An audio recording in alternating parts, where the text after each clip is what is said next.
Good morning to all. I am Geeta, Assistant Professor from ECE Department, Rohini College of Engineering and Technology. I am going to handle the subject on transmission lines and RF systems.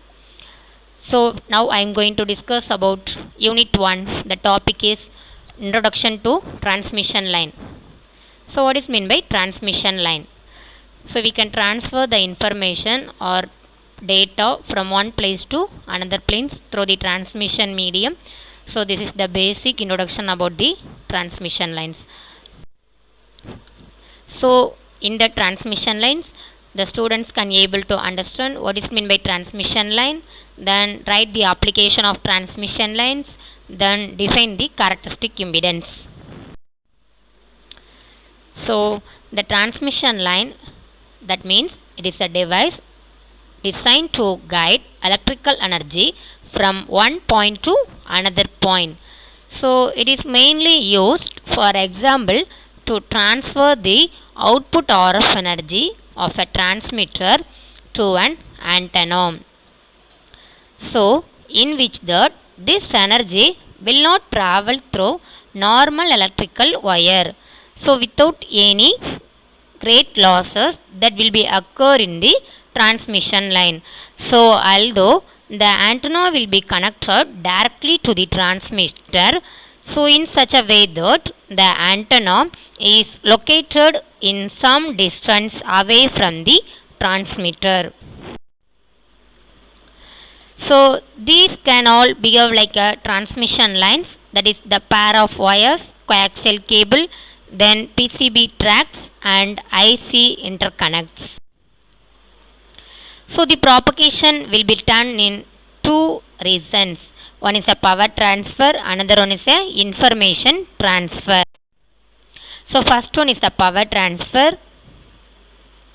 So we can transfer the power from one place to another place through the optical fiber or any wire. The next one is the information transfer. We can use the cables or transformer or any antenna. So in this way the information can be transferred from one place to another place. So on a board chip, the transmitter is located inside a radio room and it is associated with the antenna. So in such a way that the transmission line is used to connect the transmitter and the antenna. The transmission line has a single purpose for both the transmitter and the antenna. The next thing we are going to discuss about the transmission line theory. So in transmission line theory, the electrical characteristics of the two-wire transmission line, it will be depends on the construction of the transmission line. The two-wire line that will be act as a capacitor. So if there is any change in its capacitive reactance, it's noticeable by the frequency applied. So this can be changed due to the transmission line.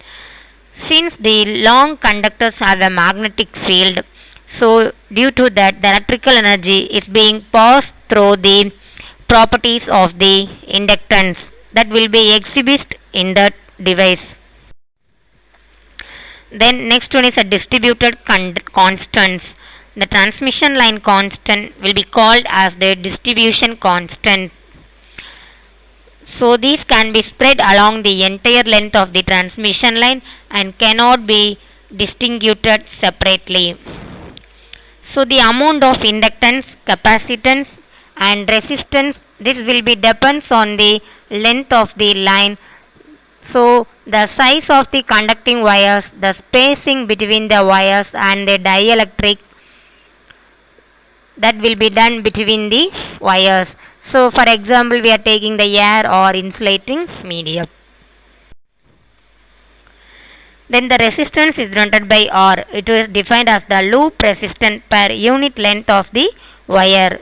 Then the unit of the resistance is ohm per kilometer. Then inductance is defined as the loop inductance per unit length of the wire. Then the unit is Henry per kilometer. Then the capacitance is defined as loop capacitance per unit length of the wire. The unit is farad per kilometer. Then conductance is defined as the loop conductance per unit length of the wire. The unit is mho per kilometer. Then next we are going to move on the application of transmission lines. So they are used to transmit the signals from one place to another place. For example, we are taking the electromagnetic waves.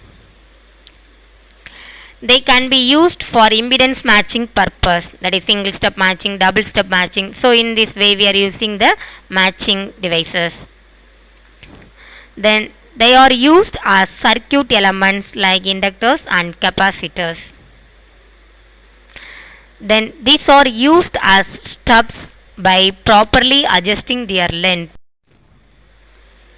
So first, what is meant by wavelength? So the wavelength is defined as the distance between the wave that can be traveled along the transmission line while the phase angle is changing through 2 pi radians. This will be called as wavelength. Then characteristic impedance. So is the impedance measured at the sending end of the line?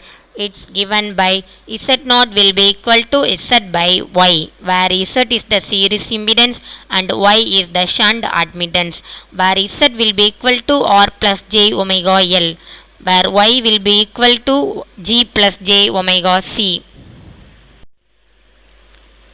Then the secondary constant of the line is denoted by characteristic impedance and propagation constant. So since the line constant R, L, C and G are distributed through the entire length of the line, they are called as distributed elements. So they are also called as primary elements. Then we are going to see about the infinite line. So the infinite line, so this is the transmission line having the finite length of the line. So it is the line which is terminated in its characteristic impedance, that is ZR will be equal to Z0. So the input impedance of the finite line is equal to the characteristic impedance, where ZS will be equal to Z0. So a infinite line is the line in which the length of the transmission line is infinite. A finite line which is terminated in its characteristic impedance is termed as infinite line. So for the infinite line, the input impedance this will be equivalent to the characteristic impedance, that is Z will be equal to Z0. Then the quiz question below the transmission lines, which is of the following parameters does not exist in the transmission line equation. Thank you.